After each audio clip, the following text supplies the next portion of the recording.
اما بعد فاعوذ باللہ من الشیطان الرجیم بسم اللہ الرحمن الرحیم. جنابی صدر محترم پرنسپل صاحب، اساتذہ کرام اور حاضرین کرام، السلام علیکم ورحمۃ اللہ وبرکاتہ. مجھے آج آپ کے سامنے جس موضوعی سفر پر لفظ کرنے کا موقع ملا ہے، اس کا عنوان ہے 14 اگست 1947 یعنی ہماری آزادی کا دن. اے وطن تجھ سے نیا عہد وفا کرتے ہیں، اے وطن تجھ سے نیا عہد وفا کرتے ہیں. مال کیا چیز ہے ہم جان پیدا کرتے ہیں، سرخ ہو جاتی ہے جب صحن چمن کی مٹی، سرخ ہو جاتی ہے جب صحن چمن کی مٹی اسے مقام میں تبدیل کلا کرتی ہے.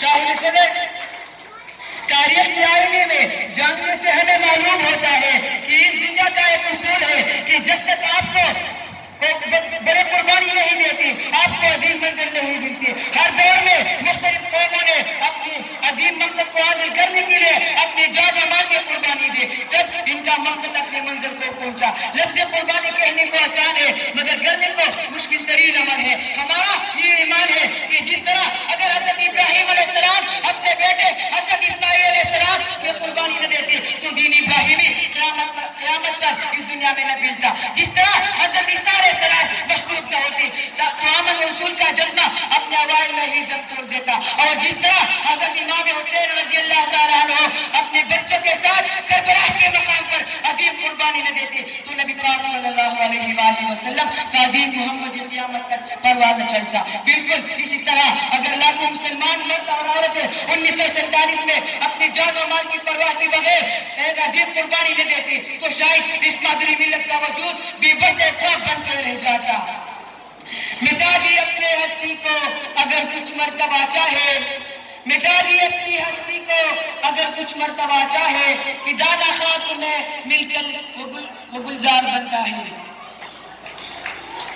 جنابی صدر، قائد اعظم محمد علی جناح کے بے خوف، بے پاک اور دانشمند قیامت میں برصغیر کا فہیم کہ تمام مسلمان ایک جھنڈے تلے جمع ہو گئے اور عمارت پاکستان کی تعمیر میں انہوں نے ایک کی جگہ اپنے ہڈیاں اور پانی کی جگہ اپنا خون بہا کے فقیر المثال حصہ ڈالا. یوتھلی سر سے روشن منظر میں خالصتاً اسلامیہ نظریہ کی بنیاد پر پاکستان ایک صورت اپنی پوری آفتاب سے یوں چمکتا کہ کفر کی تمام دھوپ گر گئی اور حاسدوں کی تمام سازشیں ہمیشہ کے لیے دم توڑ گئی.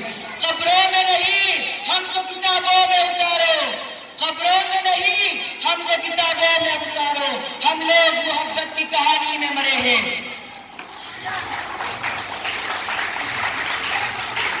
محترم ناظرین، 14 اگست کا دن صرف خوشی کا جشن منانے کا دن نہیں بلکہ یہ ہمیں سبق دیتا ہے کہ ایک تو آزادی سب سے بڑی نعمت ہے اور دوسرا یہ کہ کسی چیز کو حاصل کر لیا کمال نہیں بلکہ اس کی حصول کو ترقی کی زینے پر دوا کرنا اصل سامان ہے. یہ دن ہمیں پیغام دیتا ہے کہ ہم جدید دور کی تقاضوں کو سامنے رکھتے ہوئے اور غیرت کی اصولوں کی پاسداری کرتے ہوئے اپنے وطن پاکستان کی ترقی میں بڑھ چڑھ کر حصہ لیا. عمل سے زندگی بنتی ہے جنت بھی جہنم بھی، عمل سے زندگی بنتی ہے جنت بھی جہنم بھی. یہ خاکی اپنی فطرت میں نہ نوری ہے نہ ناری ہے. جنابی صدر، سندھی، بلوچی، پنجابی، پٹھان اور کشمیری کی الگ الگ نظریات میں بٹنے کی بجائے ایک پاکستانی ہونے پر فخر محسوس کرے. اسی طرح مختلف قوموں اور فرقوں اور مسالک میں تقسیم ہونے کی بجائے ایک مسلمان قوم بن کر توحید کی پرچم کو بلند کرے. میں اپنی تقریر کا اختتام اس شعر سے کرنا چاہتا ہوں: جو سینے دشمن چاک کرے، باطل کو مٹا کر خاک کرے، یہ روز کا قصہ پاک کرے، وہ ضرب لگا کر دم لیں گے. یہ سبزی ہلالی پرچم ہے، الہان میں لہرائے گا، یہ نغمہ ہے آزادی کا، دنیا کو سنا کر دم لیں گے. والسلام.